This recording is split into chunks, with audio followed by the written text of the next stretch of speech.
حقیقت نازل شده است. سالها پیش مردی تصویری را ترسیم کرد. این یک اتفاق غیر معمول و پر از اسرار است.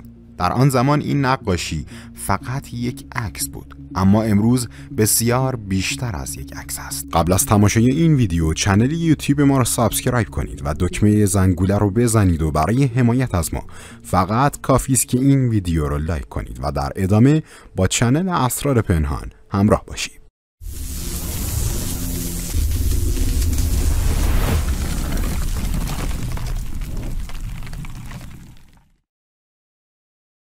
این مونالیزا کیست؟ در چه سنی زندگی می کرد؟ چه چیزی زیر این لبخند اسرارآمیز پنهان شده است؟ برخی به نقاشی مونالیزا نگاه می کنند و با خود فکر می کنند که شخصیت این نقاشی فقط یک زن است. برخی از آنها فکر می کنند این نقاشی نه تنها نشانگر یک زن بلکه بیانگر یک هنر است، زیرا اثر مونالیزا به گالری های مختلف هنری نقل مکان کرده.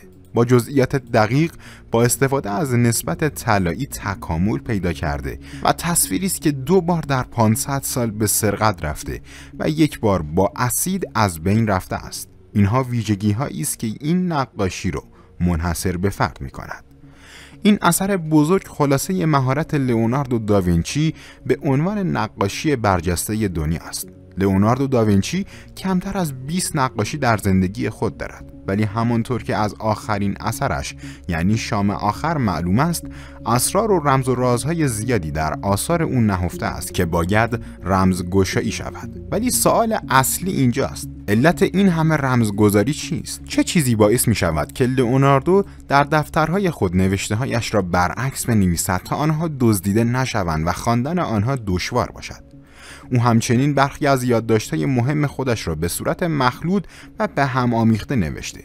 با نگاه به همه اینها ممکن است که به این نتیجه برسیم که او یک پارانوئید است. اما شاید اون مجبور بود که این کارها را انجام بده. پاسکال کوته درباره نقاشی مونالیزا میگه که این کار با وضوح 240 میلیون پیکسل اسکن و بازسازی شده و در طول موج‌های متفاوت 4 نوع تصویر متفاوت کشف شده. اما در نتیجه آزمایشات و بررسی‌ها برخی از جزئیات در این نقاشی مورد توجه قرار گرفته.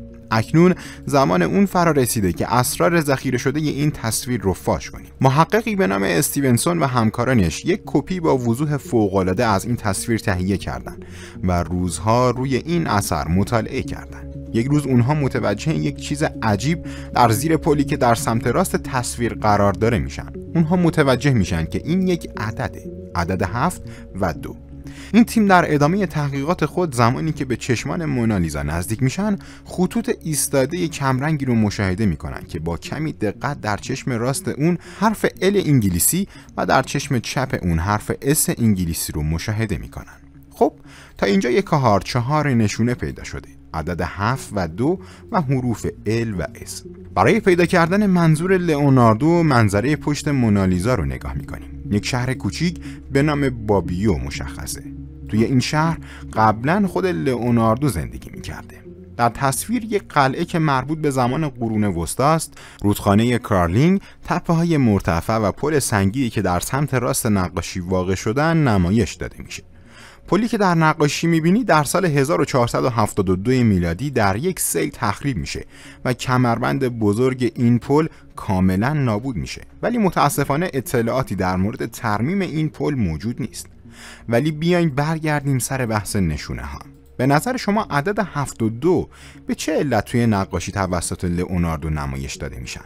نمیدونم که آیا لئوناردو عمدن این عدد رو توی تصویر آورده یا فقط تصادفی بوده. مشخص نیست که چرا این کار رو انجام داده، اما مشخصه که در اثرات لئوناردو داوینچی هر چیزی که اضافه شده یک معنا و مفهوم خاصی داره. حرف اس و ال در چشمان مونالیزا چه معنی داره؟ خب حرف ال میتونه حرف اول کلمه لئوناردو باشه و حرف اس هم هنوز نمیدونیم. سالای یعنی شیطان کوچیک و نکته جالب اینجاست که لئوناردو تصویر سالای رو در چندین نقاشی خود منعکس کرده. به عنوان مثال به این تصویر نگاه کنید. هدف از این تصویر مشخص نیست، اما این تصویر از سالای ممکنه اسرار جالبی رو داشته باشه و همونطور که فکرش رو میشه کرد در مقایسه با نقاشی مونالیزا، بینی، چانه و ویژگی‌های صورت و لبخند فوق‌العاده‌ای که داره بسیار شبیه به هم هستند. واضحه که این شباهت‌ها اتفاقی نیستن. سالای میخواسته که به لئوناردو نشون بده که اون تنها کسیه که بیشترین ارزش رو در زندگی داوینچی داره و احتمالاً لئوناردو هم موافق این قضیه بوده. لئوناردو قادر به انجام این کار نبوده که رابطه خودش و سالای رو علنی کنه، اما تنها یک راه برای زنده موندن سالای در تاریخ بوده. اون هم این بوده که سالای رو با یک نام و یک چهره دیگه در نقاشی‌هاش به ثبت برسونه. لذا از این طریق میتونسته علاقه خودش رو به اون نشون بده. به همین منظور اون نمایش نقاشی‌های خودش رو به طور مدام در مدت 16 سال ادامه داده. باید ویژگی‌های ظاهری اون مثل بینی و چانه و گونه همه یکسان به نظر برسن، اما کسی نباید اون رو بشناسه. اون در بعضی جاها تغییراتی ایجاد کرد و موفق شد این نقاشی رو با زحمت فراوان تکمیل کنه. نام اون رو نمیتونست سالای بگذاره، چرا که بسیاری نام مستعار اون رو میشناختن. در عوض نام سالای رو به نام مونالیزا تغییر داد و این گونه بود که سالای در نقاشی مونالیزای امروزی پنهان شد.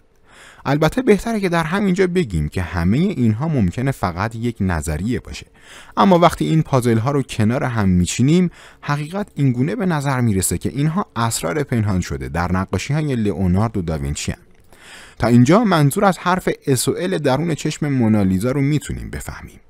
بیاین چند نکته جالب رو در رابطه با نقاشی شام آخر هم بررسی کنیم که تا حدودی به موضوع الانمون مربوطه. لئوناردو در این اثر از روش آینه‌سازی استفاده کرده و به این ترتیب پیام‌های محرمانه‌ای رو در این نقاشی اضافه کرده. حالا به کمک شما می‌خوایم برخی از نکات رو با هم کشف بکنیم.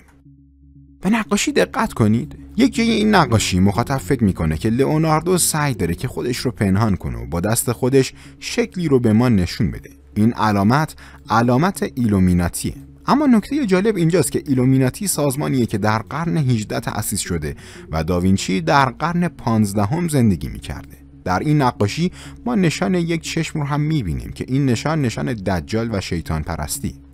داوینچی که گفته میشه کاملا غیر مذهبی بوده و باور و تصورات شیطانی داشته، احتمالاً توی این تصویر سعی بر این داشته که به موضوع شیطان پرستی اشاره کنه. اگر نقاشی مونالیزا رو به همون روش معکوس کنیم و روی اون زوم کنیم، یک نقاشی سه‌بعدی به دست میاد. در حالی که مونالیزا به ما نگاه میکنه، هنگامی که ما نقاشی رو آینه میکنیم انگار یک موجود عجیب رو داریم میبینیم که تداعی کننده یک رهبره. همونطور که قبلا اشاره کردیم، ما کسی نیستیم که این اثر رو خلق کرده و به اون فکر کردیم، بلکه تنها خود لئوناردو بوده که از اسرار این اثر آگاهه. هدف از این ویدیو کشف اسرار پنهان نقاشی هایی است که لئوناردو داوینچی خلق کرده و اون چه که لئوناردو در زوایای مختلف اونها پنهان کرده. هرچند که نباید به این راحتی باور کنیم که این آثار فقط یک نقاشی معمولی بودند. لئوناردو با هوش ریاضیات و فلسفه خود همواره در جستجوی کمال بوده و ثابت کرده که اینها همه یک نبوغن. کسی چه میدونه؟ شاید رازهای دیگری هم وجود داشته باشه که ما از اونها بیخبریم. به نظر شما آیا اون واقعا چنین اسراری توی نقاشیش پنهان کرده یا ما داریم اشتباه میکنیم؟ اکنون وقتی به نقاشی مونالیزا نگاه میکنید چه چیزی میبینید؟ قبل از تماشای این ویدیو کانال یوتیوب ما رو سابسکرایب کنید و دکمه زنگوله رو بزنید و برای حمایت از ما فقط کافی است که این ویدیو رو لایک کنید و در ادامه با کانال اسرار پنهان همراه باشید.